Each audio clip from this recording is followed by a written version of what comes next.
like a free spot on your bingo. All right. Are you ready? To go. Yeah. All right. Timer has begun. All right. We're good to go.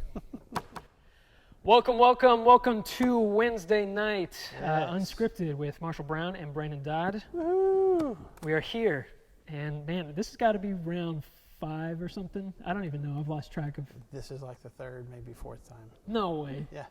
I'm looking. Surely not. No, I'm serious. I bet you it's right in the middle. Okay.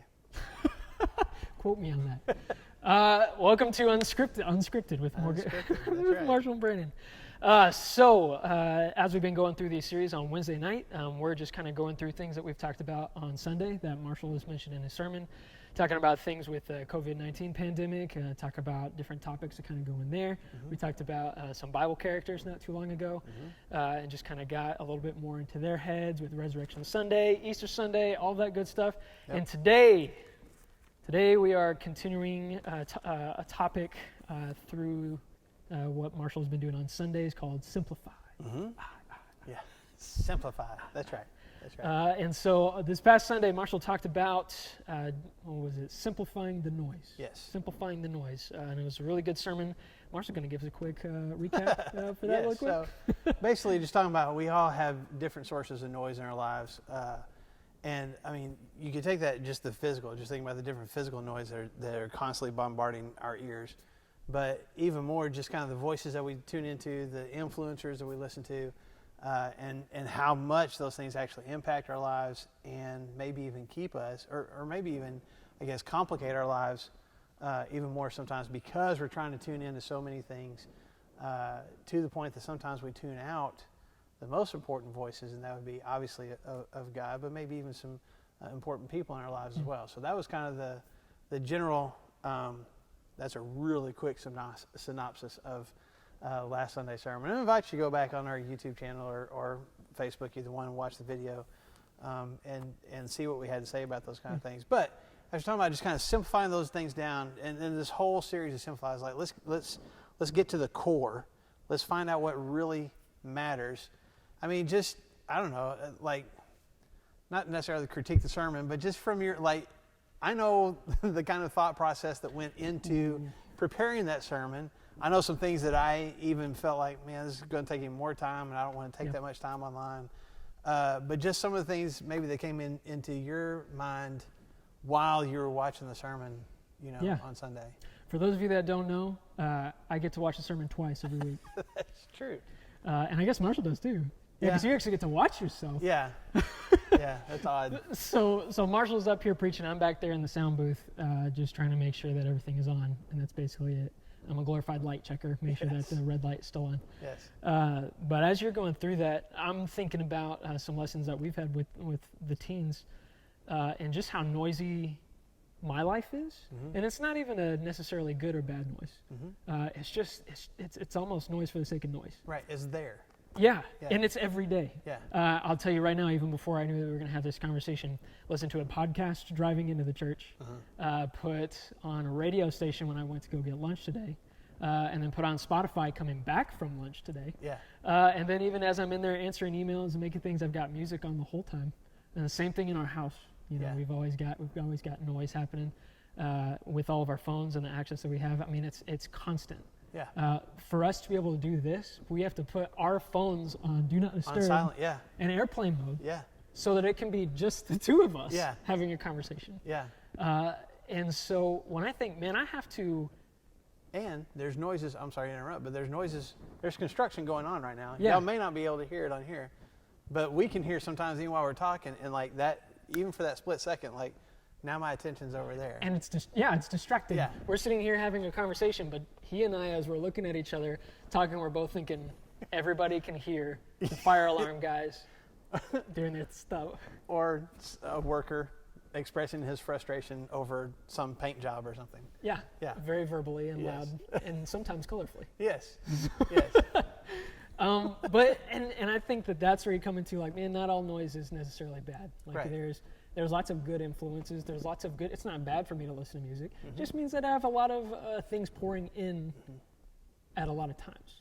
Now, I will say that there was one time, and it was just as I was thinking about that, there was one time in college that I decided, it was a 9-hour drive from Conroe, Texas, all the way up to Searcy, Arkansas, where I went to school at Harding University. And there was one time, and there's a specific reason, and I don't remember why, but I said, I'm not going to listen to music or anything for the whole 9 hours. Just drive in silence Just for driving 9 hours? in silence, yeah. Yeah. And let me tell you, it's the most uncomfortable experience. Yeah. Because, you try and be like, okay, I'm going to separate myself once I come home from work. Like, I'll get, 10 minutes alone from the kids or something like that. Or, I'll have this little retreat. Or in the mornings, I got the retreat and, all of that. My quiet time. Yeah. And it was sacred. And maybe, yeah, sure. Let's just say I was trying to get closer to God or something. I don't even remember why. But it was more uncomfortable than anything else because of the lack of noise and the fact that I was just alone with myself. Yeah. And sometimes that's a good thing. Sometimes that's really productive. But then other times it's just vacant. So as you were talking about the noise and everything and trying to turn off some of these other noises and get acquainted with the voice of the shepherd, with the voice of the good people in our lives and not the discouragers, realizing that that's something that I have to do intentionally. Right. That's not just something that happens. Yeah.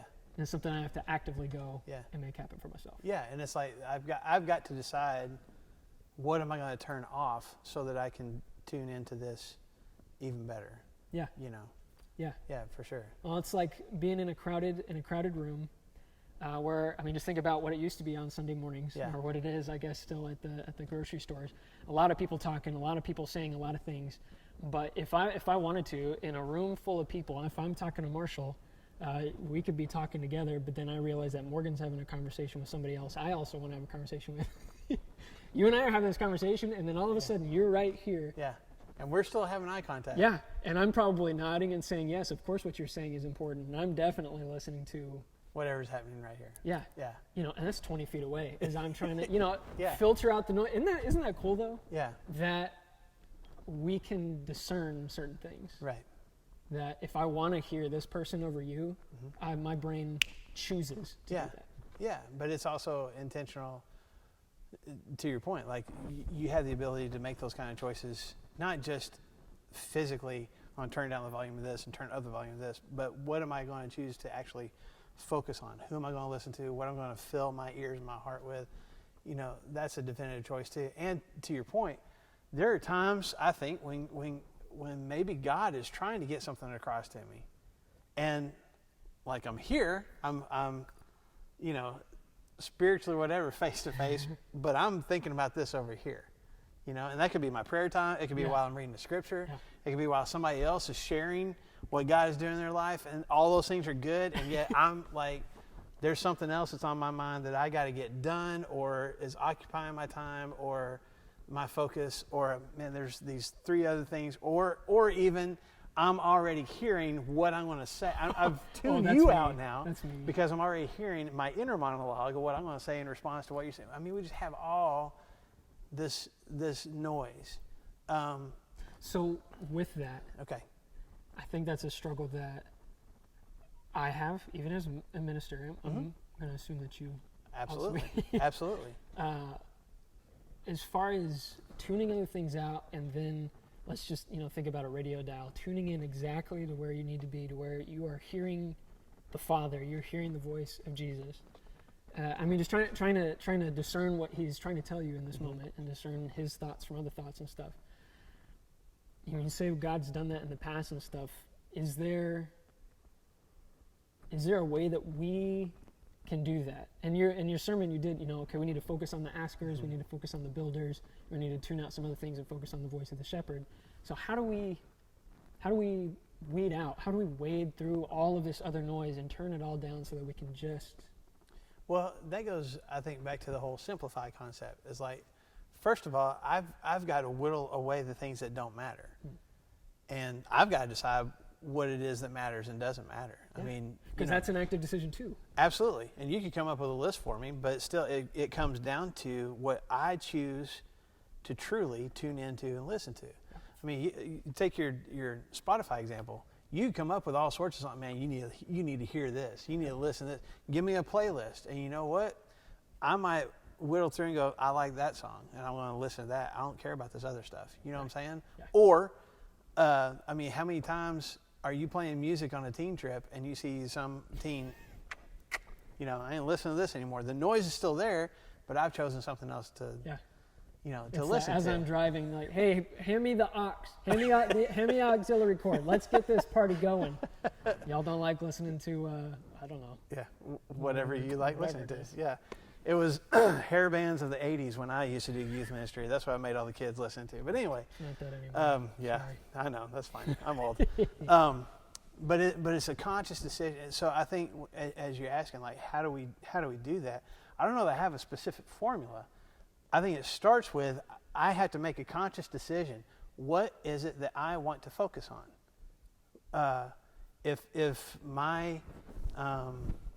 my family is going to be the most important, then I'm going to focus on that. If my finances are going to be the most important, then I'm going to pay a whole lot more attention to what news people are saying about the economy, what the stock market's doing, what I hear other people are complaining about with their finances, or being jealous of what somebody's doing with theirs and figuring out, okay, now I want to do that too because that's what's important to me. Is it friendships? Is it God? Even with that, if I want to tune more into God, you know, I've got to spend some time in His Word. I got to be praying. I got to put myself in a position to actually listen. So I think the first thing that I have to do is make that choice. What do I want to listen to? You know, and once I make that decision, then it's kind of almost trial and error. Yeah. Would you agree? Like how do I tune into that? I mean, if I've got a certain band that I want to listen to, how am I going to? I could listen on the radio. I could listen on a music app on my phone. I might have, there's these things they used to have called CDs, and I might have one of those. I know, I'll explain it to you later. How am I going to access whatever it is that I'm choosing to listen to? That's secondary to deciding, first and foremost, what is it that I want to focus on. Does that make sense? Mm-hmm. Absolutely. Which I think is a whole lot easier said than done. And I don't have a formula for doing that. Like, I can suggest a lot of things, and you went through this, I think, even with the teenagers before we had all the quarantining and stuff. So what did you discover about just, trying to find the voice of God, or trying to discover what it is that you want to really listen to? Yeah, there was just one thing, I guess, about that kind of sticks out in particular. There was this one activity that we did.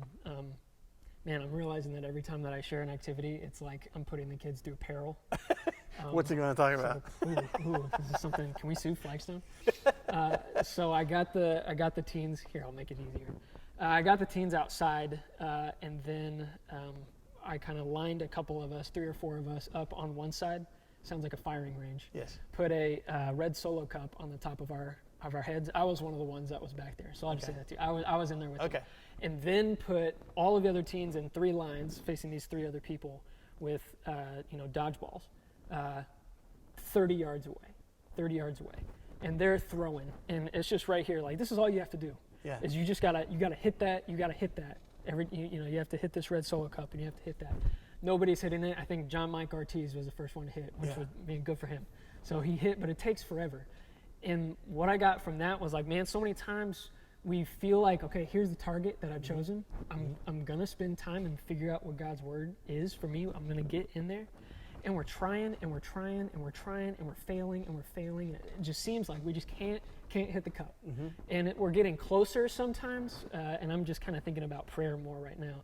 We're getting closer, but it's just not quite there. Sometimes it's a home run. And sometimes I sit down in my prayer life and it's like, man, God is here. Like, I feel like He's listening. I feel like I'm at a worship experience and like, man, this is the closest I've ever felt to God. The Spirit is speaking to me in this moment, and I just feel this closeness and intimacy. But it feels like 90% of the time, for a lot of us, we're trying and we're failing and we're failing and failing. And I brought that up to the teens, and to your point, talking about, is there a formula? Realizing that, man, God, sometimes it's a home run, and sometimes you're right there, and we love those moments. And we get discouraged when we don't have those moments because we're thinking, okay, what am I doing wrong? And man, what if God is more so just keep going, Stay in this connection. Keep trying. Yeah. Keep throwing. Yeah. I'm not moving the cup. I'm here, man. Like I'm here, and keep going. And if you don't hit the cup today, I'm just glad, man. I'm glad that we got to be close We had this for time a second. together. I was there, and I know you may not have felt it, but sometimes like you don't always feel it. Yeah. And so as far as like us tuning into that, I think it really depends on me. For me personally, I have to pray out loud because I got like squirrel. I'm off. Easy. I mean, so easy. Spiritual ADD. Yeah. And it's frustrating for me because even whenever I'm speaking out loud and stuff, and I'm not saying that like I go into my room and like, God, thank you, for today or whatever. But man, it's just, breath prayers as you're driving to work. It's as I am leaving this conversation and going to have another conversation, praying for, those kinds of things and getting into the practice of what that looks like and just trying what works. Sometimes, if it's a lot of people pray right before their meal because that's an easy opportunity to say, here's something that I recognize right now that I couldn't have without you. Yeah. So let me, and that's something that we Well, can and get even into. in a moment of like, I'm tuning, like there is still noise all around me. I'm in a restaurant, I'm at my house, there's noise, but I'm going to focus for a minute on being in this moment. Yeah. Yeah. So formula, I think it depends on the person. Yeah. I think it depends on where their relationship is with God. I don't think it's a set in stone kind of thing. What I do think is that we can position ourselves, just like you said, position ourselves into a place where that can be a little bit more accessible. Yeah. I guess. Yeah. And the Bible is tried and true with people that do that. Right. So that's a good transition to one of the things that I didn't talk about on Sunday, but that was kind of on my heart as I was preparing my thoughts to share. And I've shared it with teenagers before. I've shared it, I think, in our ladies' class before, probably in a sermon. Well, I know I've shared it in a sermon at some point in the past. You've preached once or twice. Yeah, but I didn't have this vision, this perspective, I should say, of this story, man, until I was probably 10 or 15 years into full-time ministry when I saw this story through these eyes for the first time. And it's in 1 Samuel chapter 3. If you know a lot of Bible stories from growing up in church, it will probably be familiar to you. And I'll just give you the quick summation. You got this kid, Samuel, who is being raised by Eli the priest and the other priests that are serving in the tabernacle and taking care of worship and sacrifices and stuff for the people of Israel. And Samuel's he's been left by his family there to basically be an apprentice, learn how to do all the priestly things. And so we don't know exactly I don't think we know exactly what his age is. Probably young kid, maybe preteens or something like that, but not, this old grizzled priestly wise man. Yeah. And so one night as he's in the tabernacle, he's in the worship area that they had at that time, and he hears this voice calling to him, calling by name, calling Samuel and calling by name, and he thinks that it's Eli, this old priest that's been raising him. He goes and wakes Eli up and says, "You called me?" He says, "I didn't call you." And that whole exchange happens multiple times. And finally, Eli's like, "This could be God talking to you." So he says, next time you hear this voice calling your name, say, "God, go ahead and speak. I'm listening," which is what he does. And he doesn't see anything, but he hears this voice of God, and God reveals a message to him. And that becomes kind of the track of Samuel's life from then on, is he's constantly getting he can hear these audible messages from God, and he expresses those to other people. Now, the part that I missed for the longest time, so if you got a Bible with you or a Bible app, it's in 1 Samuel chapter 3, and as the author of 1 Samuel lays out this story, it says in verse 1, "The boy Samuel ministered before the Lord under Eli.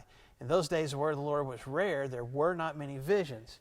And then he goes ahead and tells this story. You're talking about physical, audible. Yeah. Audible. People weren't having, like if you read through the Old Testament before this, it's not like it happened on a regular basis, but there's multiple times of people either hearing an audible voice from God. I mean, Moses did a lot. Abraham did. You also, we got to pause for a second. Yes, sir. I don't know if we'll cut this out or what. Somebody from the construction crew just came and needed our attention. I don't know why. So I'm going to keep talking for now, but we may have to pause and come back. Samuel. This is the distractions. You're good. Sorry, we were going to test the fire alarm. If you guys are filming, we can If you can give us about 15 minutes, can we, or do you need to do it right now? we can do it another time. You guys are good. Okay. Okay. Thank No you worries. guys. Appreciate it. We almost had a fire alarm test right in the middle of our filming. Samuel. So Samuel, all right. I'm gonna go ahead and pick back up. See, there's all these other, Yes, noises there's and all stuff these coming noises. into There's a voice Samuel. right there. That's right. So anyway, there were these visions that were taking place, but those had kind of stopped, and it had been a long time. And the fact that the author of 1 Samuel says visions were rare, that the word of the Lord was rare, and there weren't many visions. I remember where I was. I was at a youth retreat, and we were kind of going through the story, and it jumped out at me for the first time. I wonder if what the author of 1 Samuel is trying to indicate is trying to say, hey, it wasn't that God wasn't talking. It wasn't that God wasn't supplying visions, that he wasn't speaking, but that people at that time weren't putting themselves in a position to hear. They couldn't have a vision. They couldn't hear the voice of God because they were disconnected from him. And because that connection wasn't there, they weren't hearing. And if you go, a little bit further before he hears the voice, let's see, there in verse 3, the lamp of God had not yet gone out, and Samuel was lying down in the temple or in the tabernacle of the Lord where the ark of God was. This gold box that sat in the tabernacle represented the presence of God. That's where his presence was still. When he came to meet, Moses' time and time after that, that represented where God would come and physically meet with his people. Yeah. Whether it was a cloud or just his presence, some form or fashion. Hot spot. That was right it. there. And Samuel is laying there close to this spot, so close to the presence of God. And Eli is off somewhere else asleep. Now, that's not to reflect badly on Eli as much as it is to bring a spotlight, I think, to Samuel. Look where he was. He was in a close proximity physically, but I think there's something that you could take even further. Like he even at this young age, there weren't any filters in the way. There was him being the very presence of God, and because he had that intimate a connection with God, he was able to hear God in a way that other people at his time weren't. And I feel like that principle still applies to us nowadays. Not that I don't know anybody that legitimately has audible conversations with God. And I don't want to belittle that. I don't know anybody that does. But I feel like God still speaks to us. And I wonder sometimes if we're like Samuel in that God is trying to reveal some things to us. It's not like he's not talking. I'm just not in a connection with him, in a relationship with him, as you were talking about a minute ago, where I can hear. I've got either so much noise or I've walked far enough away from the presence of God in my life that I can't hear him. I mean, he's talking and I just can't hear. Because there's a difference between the closeness that you and I have in talking right here. I don't have to talk any louder. I don't have to be more enunciated using with your my lips voice better. Yeah. But if you're 100 yards away, there's a lot more effort that I would have to go through to get that word to you and the same thing back. Yeah. And so right here, I mean, if you take the spiritual principle of that, whenever we're in step with the Spirit, whenever we're walking with God, trying to be like Jesus, love others and love God, like we talked about last week, we're trying to do those things. It's just that we are positioning ourselves into a way that the Spirit can move through us in a lot more discernible way. I think it just makes it easier to hear. Yeah, for sure. Yeah, and so I think when we're talking about simplifying the noise, I think part of tuning into God is figuring out how I can get closer to him. So going back to your analogy with the solo cups and the dodgeballs, what would have made that easier? What would have made it easier for me to hit the target? if I'm closer to the target. Yeah. Okay, so the same thing, like, and I'm not talking about physical proximity. The more that I am connected with God and recognizing what He's doing in my life and recognizing His presence in my life and feeling His Spirit and following that Spirit, things we talked about on these unscripted conversations so far, the more that I'm doing those things, it's not a guarantee, but I think it makes it easier to hit the target when I'm talking to Him, and also to hear Him talking to me. And sometimes the reason that I might be sitting there going, man, I can't see God's presence in my life, I can't feel it, is not because He's not there, and it's not because He's not talking. It's because I've let too many other things either get between me and Him or pull me further away from Him. Ouch. Yeah. Ouch. And that's confession on my part. I'm not even saying you, like, that's me. The times that I feel more distant from God, I can look back at and go, that's not on Him. He was still talking. He was still there. I'm the one that pulled away and got to where I couldn't hear anymore. That's where I think, just to kind of push the conversation forward a little bit, one thing that you mentioned in your sermon, I mean, when we're talking about, okay, we're right here. I could discern your voice over other voices that are here, especially since you're close and you're right here. I think that what a lot of us have the problem with too is what you said in John 10, or what John says in John 10 of, man, okay, if we look at Jesus as the shepherd or God as a shepherd and we being the sheep, that the beautiful part of that is that even if there's other shepherds, even if there's other sheep around, they're all braying or baying or sheeping. Bawing? I don't know. No, I don't know. Saying whatever sheep do. Making their sheep Making noises, sheep talk. Making sheep talk. In the middle of all of that stuff, if the sheep's shepherd, the shepherd's sheep that he has belonged to, put those things together, says something, they're able to discern that voice and come to him. And I think that one of our problems, especially in our culture where there's so much stimulus coming in all of the time, so much noise coming in, is that, I would love to be in that position where I can discern God's voice from other voices. As soon as I hear it, I know it. But there's a lot of other voices that sound a lot like God. Yeah. Or are good things. And okay, well, I'll turn up God, but I'll also turn up these good things too. Yeah. Which is not necessarily a bad thing, but I guess, I don't even know, I guess it's a question. How can we know His voice? How can we discern His voice from other voices? So to go back to what you're saying a second ago, so can you imagine, Jesus didn't mention this in His story in John chapter 10, but can you imagine like somebody going up and pretending to be that shepherd and like mimicking whatever phrases, he would use. Well, good morning, church family. Great to see you online. To try to deceive these sheep and maybe even steal them or whatever. And I don't know that actually happened, but I think, Jesus is getting to the point there where maybe even those sheep could still discern, somebody's saying the same phrases and everything, it's not the same. I don't know. But again, that's an intimate knowledge of that shepherd. Yeah, intimate knowledge. And that shepherd has, to that point, first of all, there's been time spent already for them to know, to recognize that voice. Second of all, that time spent has gone through out in the wild somewhere. Yeah. There has had to be a necessity already for me to tune into this shepherd so that he can get me to green pastures, so that he can lead me away from where the wolves are. I'm out here in dangerous territory.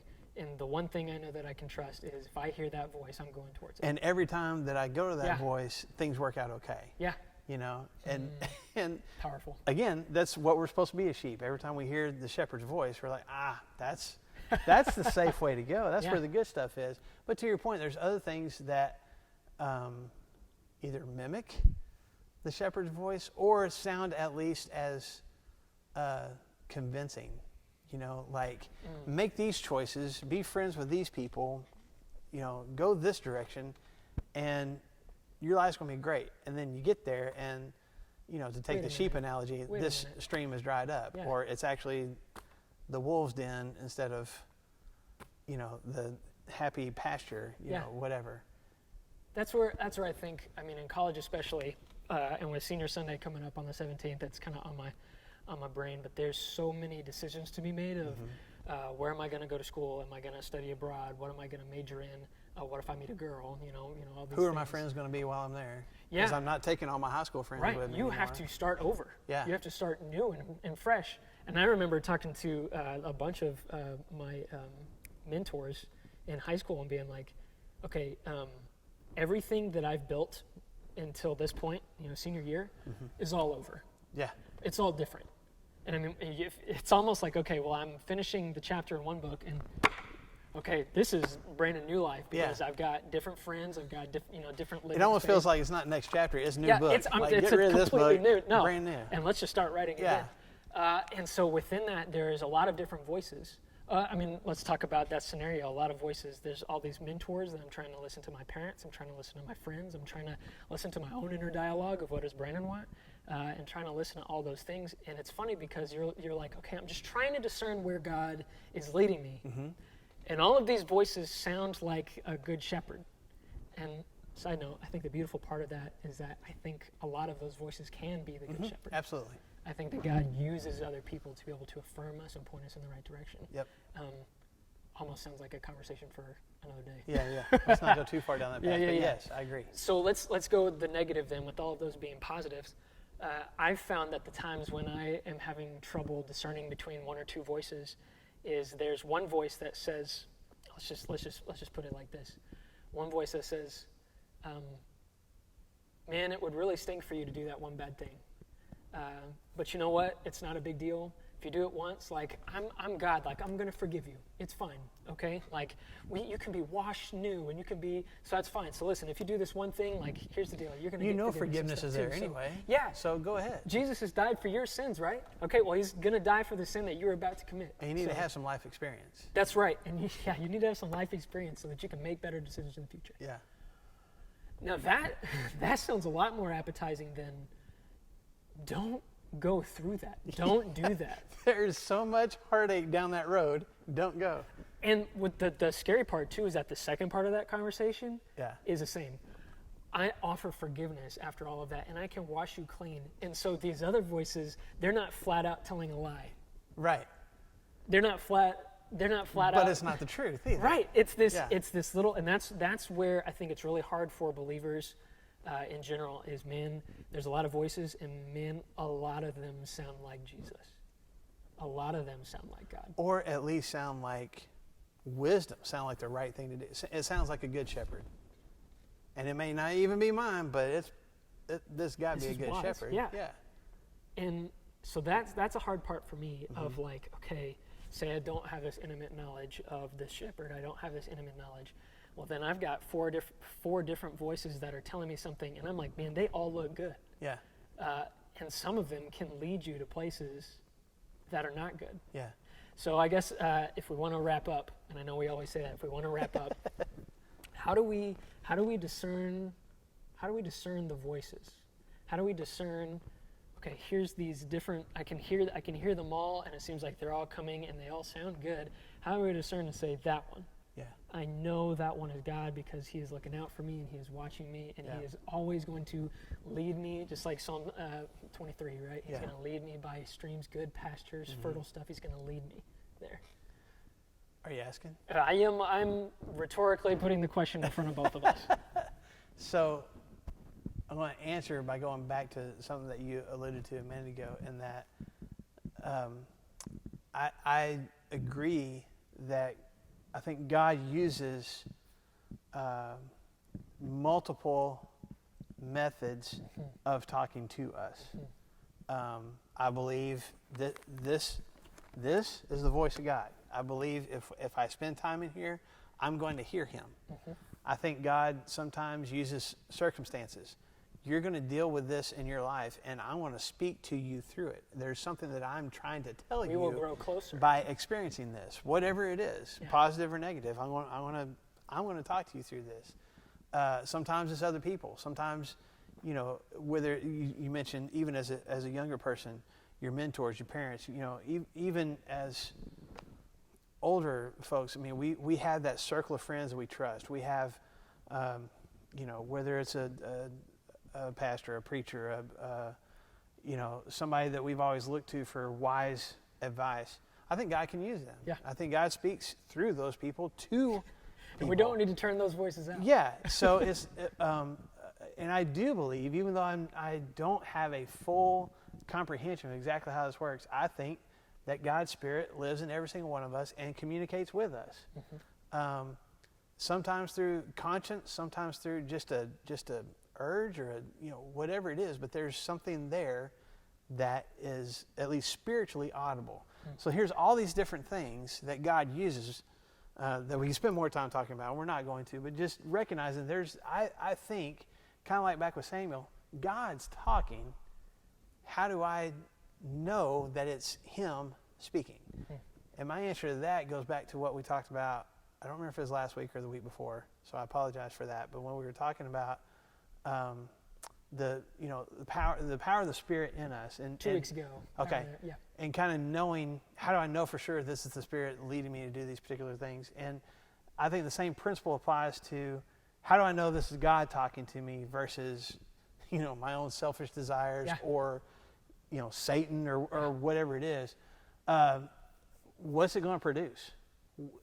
If I follow this voice in the direction this voice is leading me, what's going to be the end result of that?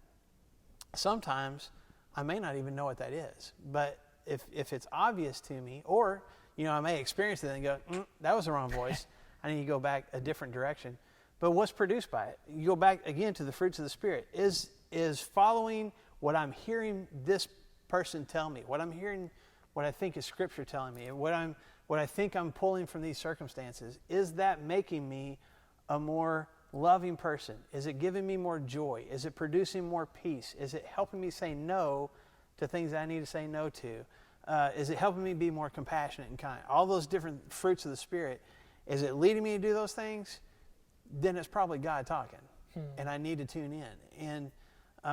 And if it's not, if the ultimate result of whatever that voice is telling me to do is either something selfish for me, or something completely ungodly, or just empty, then I probably need to stay away from it. Does that make sense? Yeah. So again, whether there's an exact formula, I'm not for sure, except for just looking at what's going to happen if I follow, if I go this direction, if I listen to this voice and go this direction, what's going to happen? Just makes me think about, whenever you're arguing with somebody, and then you have the opportunity to gossip. You have you have a bad rap with somebody right then, and then you have the opportunity to gossip, or to say bad things. Well, there's a couple of voices that can come into your head, and I know for me, whenever that happens, and I gotta get this off my chest, I gotta tell somebody that. Well, one of the voices is telling me this, and that's just with gossip, but it's saying, no, you need somebody else to validate you because you're right. Selfishness. Yeah. You need to take that person down a couple of notches. Revenge. Yeah. Oh, that's good. Not only that, you need to gain a following of a couple of other people. So, I mean, you're pride. Yeah. Stroking your ego a little bit. You're stroking your ego, and you're getting other people to think negatively about this person. Yeah. And to top it all off, you are not including that person in any of those discussions. Yeah. And so all of that stuff is hiding behind closed doors. But there's also a voice going, hey, they deserve it. Do you know what they said? Do you know what they did? Of course they deserve what's happening here. And that voice, it's that voice. That's a powerful voice, man. That's a loud one. Yeah. It's shouting at you. Yeah.